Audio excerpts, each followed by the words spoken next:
In the annals of history, the Old West stands as a testament to the ruggedness and ruthlessness of a bygone era. Within its dusty frontier towns and sprawling prairies, a dark underbelly thrived, characterized by lawlessness and brutality. As we delve into the archives of this tumultuous period, we uncover 5 of the most notorious torture methods employed, shedding light on the stark realities faced by those who dared to challenge the law.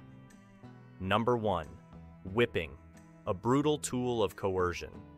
Whipping, a grim reality of the Old West, epitomized the brutality and coercion prevalent in this lawless frontier.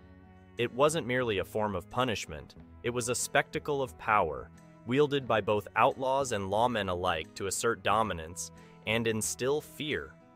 In the harsh and unforgiving landscape of the Old West, where justice often took a backseat to survival, the crack of the whip echoed across the plains, serving as a chilling reminder of the consequences of disobedience. Outlaws faced the lash of the whip for their transgressions, their cries mingling with the howling winds as leather tore into flesh. But whipping wasn't just about inflicting physical pain. It was a psychological weapon, designed to break the spirit and subjugate the will of its victims. The scars left behind by the whip served as badges of shame, marking individuals as outcasts in a society where reputation was everything. Lawmen, too, wielded the whip as a tool of coercion, using it to maintain order and uphold the law in the face of rampant lawlessness. However, the line between justice and brutality often blurred in the heat of the moment, with innocent bystanders sometimes falling victim to the indiscriminate crack of the whip. The legacy of whipping in the Old West is a sobering reminder of the lengths to which individuals would go to impose their will on others. It speaks to the primal instincts of power and control that permeated every aspect of life on the frontier, where survival often depended on one's ability to navigate a world where might made right. As we reflect on this dark chapter of history, let us not forget the countless individuals who suffered beneath the lash of the whip, their stories serving as a cautionary tale of the dangers of unchecked power and unchecked brutality. Number 2. Hanging, a grim spectacle of justice. In the harsh and unforgiving realm of the Old West, the specter of death by hanging loomed large, casting a grim shadow over the frontier landscape. It wasn't merely a method of punishment, it was a chilling spectacle of justice, designed to strike fear into the hearts of wrongdoers and maintain order in a lawless land. Whether administered by a hastily assembled lynch mob or through the formal proceedings of the legal system, the gallows claimed countless lives, their swaying forms serving as a haunting reminder of the consequences of defying the law.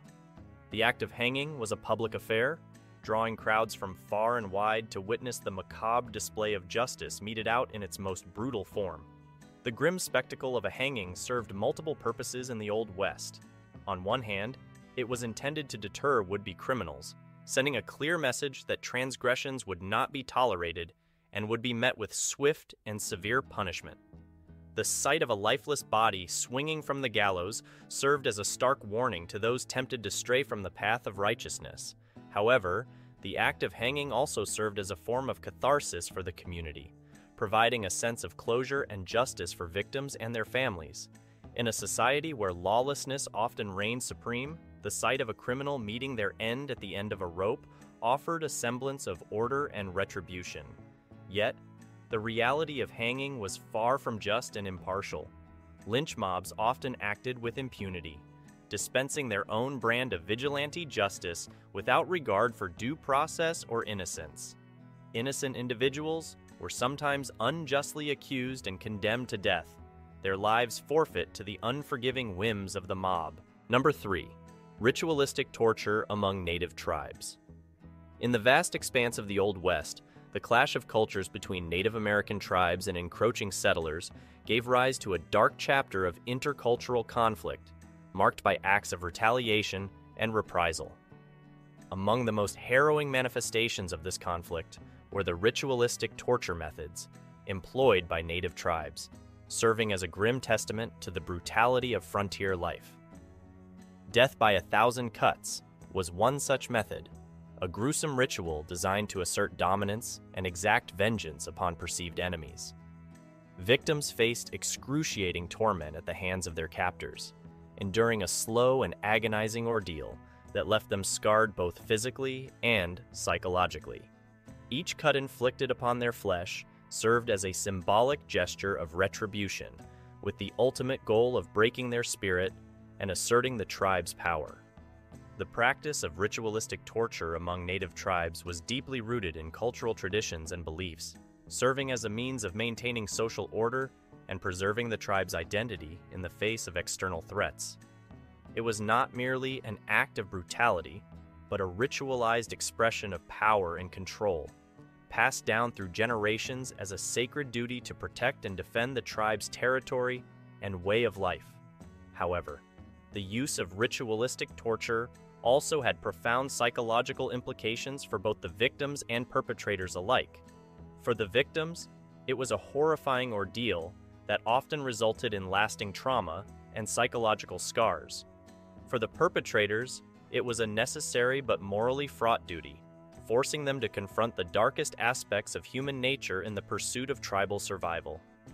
As we reflect on the legacy of ritualistic torture among native tribes in the Old West, it serves as a sobering reminder of the complex and often brutal realities of intercultural conflict.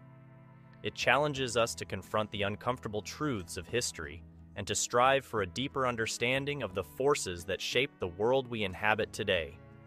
Number 4, branding, marking the outlaw. Branding, as a method of marking outlaws in the Old West, served as a visible symbol of societal condemnation and punishment. It was a practice deeply rooted in the frontier's harsh sense of justice and social order.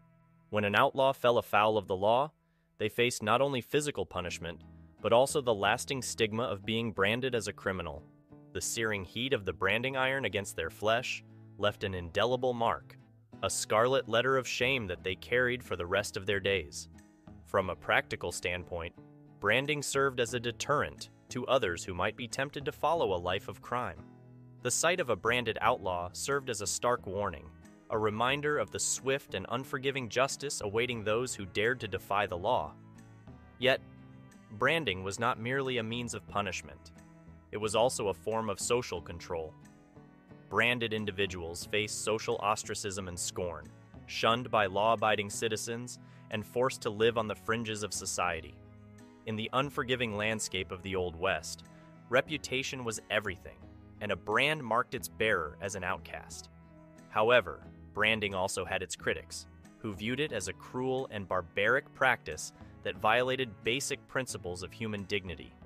The act of permanently marking someone's flesh was seen as a form of dehumanization, reducing individuals to mere symbols of their past transgressions. Number 5, mutilation, a harrowing display of power. Mutilation in the Old West wasn't just an act of violence, it was a chilling display of power and domination. Perpetrators sought to exert control over their victims through extreme and barbaric means, inflicting irreparable harm upon them both physically and psychologically. The methods of mutilation varied, ranging from the severing of limbs to the removal of vital organs. Each act was designed to instill fear and submission, leaving victims physically maimed and emotionally scarred for life. The scars left behind served as a constant reminder of the brutality endured at the hands of their tormentors. In the lawless expanse of the Old West, where justice was often dispensed by the barrel of a gun, mutilation was a tool of choice for those seeking to assert their dominance. It was a means of sending a clear message to rivals and enemies, demonstrating the lengths to which they were willing to go to maintain their power and control. Yet, mutilation also had deeper implications beyond mere physical harm. It was a violation of basic human dignity, stripping victims of their autonomy and reducing them to objects of fear and intimidation. The psychological trauma inflicted by mutilation was often as devastating as the physical injuries, leaving lasting scars that extended far beyond the surface. From a moral standpoint, the use of mutilation as a display of power raises profound questions about the nature of justice and the limits of human cruelty. It challenges us to confront the darkest aspects of human nature and to strive for a society where such barbaric acts are relegated to the annals of history. Number 6. Scalping. Scalping, a gruesome practice deeply embedded in the culture of certain Native American tribes during the Old West era, was a horrifying ritual of warfare. This act involved the removal of the scalp, the skin and hair from the crown of the head, from fallen enemies. While it may seem barbaric to modern sensibilities, scalping held significant cultural and symbolic value for these tribes. For Native American warriors, scalping served multiple purposes beyond mere mutilation. It was a ritualistic act of asserting dominance and victory over adversaries, as well as a means of commemorating acts of bravery in battle. The scalps themselves were often displayed as trophies or worn as grisly ornaments, serving as a chilling reminder of the savagery of intertribal conflict on the frontier. However, it's crucial to recognize that scalping wasn't universally practiced among Native American tribes. While it was more prevalent among certain groups, others abstained from this practice altogether, or had different customs regarding warfare and honor. Additionally, the depiction of scalping in popular culture often sensationalizes and exaggerates its frequency and significance, leading to misconceptions about its prevalence and purpose. From a historical perspective, scalping played a complex role in intertribal warfare and cultural identity. While it was undoubtedly a brutal practice, it's essential to understand it within the broader context of Native American history and traditions. Viewing scalping solely through the lens of violence overlooks the cultural, social, and psychological factors that shaped its significance for the tribes who practiced it. Number 7. Castration. Castration, a barbaric and merciless form of punishment, was employed in the Old West as a means of maintaining social order and asserting dominance. It was inflicted upon individuals deemed to be threats to the established norms and power structures of the time. One perspective on castration in the Old West is that it served as a form of retribution for crimes such as rape or adultery. In a society where the law was often enforced through swift and brutal means, castration was viewed as a punishment fitting the severity of the offense. It was meant to deter others from committing similar acts and to uphold the moral fabric of the community. However, another viewpoint is that castration was also used as a tool of oppression and control over marginalized groups, such as slaves and prisoners. By depriving individuals of their reproductive capabilities, perpetrators sought to strip them of their dignity and autonomy, further cementing their status as subjugated members of society. Victims of castration endured not only excruciating physical pain, but also lifelong psychological trauma. The loss of sexual function and identity had profound and far-reaching consequences, impacting every aspect of their lives. Moreover, the stigma associated with castration meant that victims were often ostracized and shunned by society, compounding their suffering. From a historical perspective, castration sheds light on the brutal realities of frontier justice and the lengths to which people would go to maintain power and control. It serves as a stark reminder of the unforgiving nature of justice in the Old West, where the line between punishment and cruelty was often blurred.